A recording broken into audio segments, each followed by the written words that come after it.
এই যে রেডি হয়ে গেছে আমাদের আজকের এগ কাবাব, এগ জালি কাবাব। তো চলো দেখে নিই কীভাবে আমি বানাচ্ছি। এর জন্য প্রথমে আমি একটা পাত্রে বেসনটাকে শুকনো খোলায় গরম করে নিচ্ছি। এবার এর জন্য মেন উপকরণ ডিম, যেটাকে আমি আগে সেদ্ধ করে নিয়েছি, এবং এর সাথে একটা আলু সেদ্ধ করে নিয়েছি, সেগুলো একটা পাত্রে তুলে নিচ্ছি। এটা ঠান্ডা হোক ততক্ষণ। তো চলো এদিকে দেখে নিই আজকের কি রান্না হবে রাতের জন্য। তো এখানে ডাঁটা আলু মাছ দিয়ে হচ্ছে। তো এখানে আলুটা রান্না হচ্ছে, তাতে প্রথমে শুকনো লঙ্কা বাটা দিয়েছে, আর এখানে ইফতারের আয়োজন হয়েছে ছোলা আলু, যেটা সেদ্ধ হচ্ছে, আর এখানে ডিমটা ছাড়ানো চলছে। আসসালামু আলাইকুম এভরিওয়ান, ববির রান্নাঘরে আপনাদের সবাইকে স্বাগত। আবারও চলে এসেছি রমজান স্পেশাল একটা রেসিপি নিয়ে আপনাদের সাথে শেয়ার করার জন্য।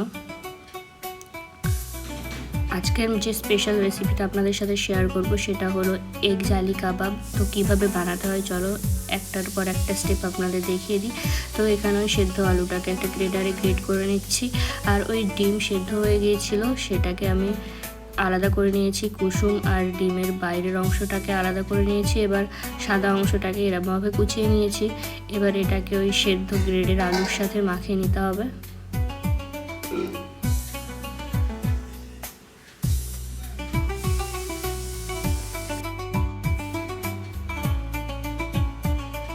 এভাবে হাতের সাহায্যে চেপে চেপে আপনি ভালোভাবে এটাকে মাখিয়ে নিতে পারেন। এবার চলো উপকরণগুলো দেওয়ার পালা।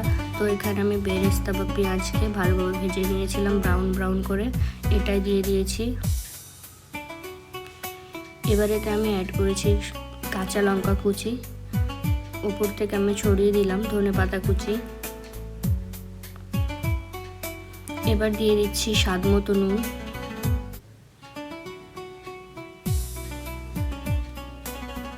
কাশ্মীরি রেড চিলি পাউডার এবং হলুদ গুঁড়ো, আর ওপর থেকে ছড়িয়ে দিলাম একটু ভাজা মশলা গুঁড়ো। এবার এতে দিচ্ছি অল্প গরম মশলা, আর এতে আছে আদা রসুন, যেটা অল্প করে ভাজা আছে, না হলে এই আদা রসুনের গন্ধটা থেকে যাবে সেজন্য। আর এতে দিচ্ছি ওই হালকা করে ভেজে নেওয়া বেসনগুলো।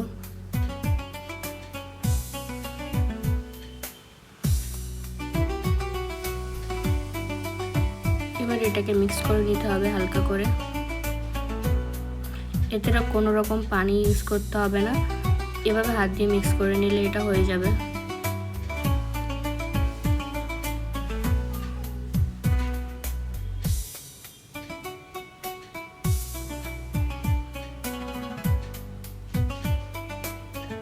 ভালোভাবে মিক্স করা হয়ে গেলে চলো এটাকে একটা ভালো শেপ দিয়ে করে নিই। তো তার জন্য আমি হাতে ভালোভাবে সাদা তেল অ্যাপ্লাই করে নিয়েছি। একটা আবার ভালোভাবে তৈরি করা হয়ে গেছে কাবাবের শেপটা, সেটা আমি সাইডে রেখে দিয়েছি। দেখো ওই রকম শেপে ভালোভাবে বাকিগুলোও করে নিচ্ছি।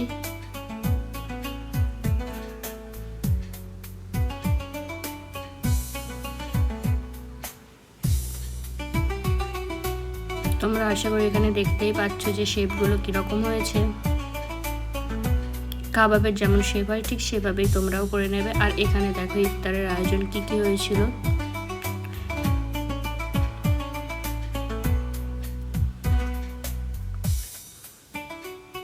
তো এখানে সবাই ইফতার খাওয়া শুরু করে দিয়েছে, এখানে স্যালাডটা মাখানো হচ্ছে। তো চলো এবার এদিকে চলে আসি। এদিকে ওই ছোলা আলু সেদ্ধ ছিল, সেটাকে ভেজে নেওয়া হচ্ছে, যেটা মুড়ির সাথে খাওয়া হবে ইফতারির পর।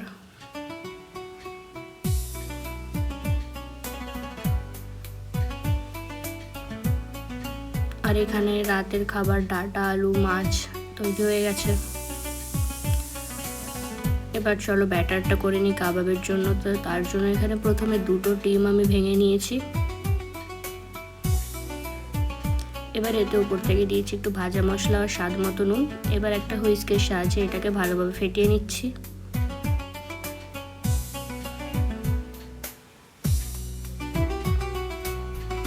আর এই যে সবকটা কাবাব আমি গড়ে নিয়েছি, দেখে নাও, তোমরাও এরকমভাবে করে নেবে।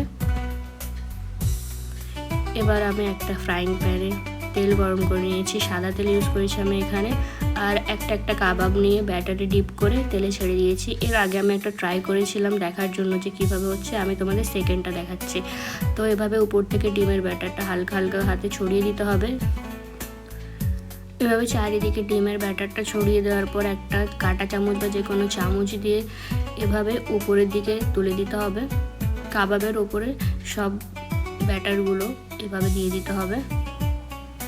এবার এটাকে উল্টে দিতে হবে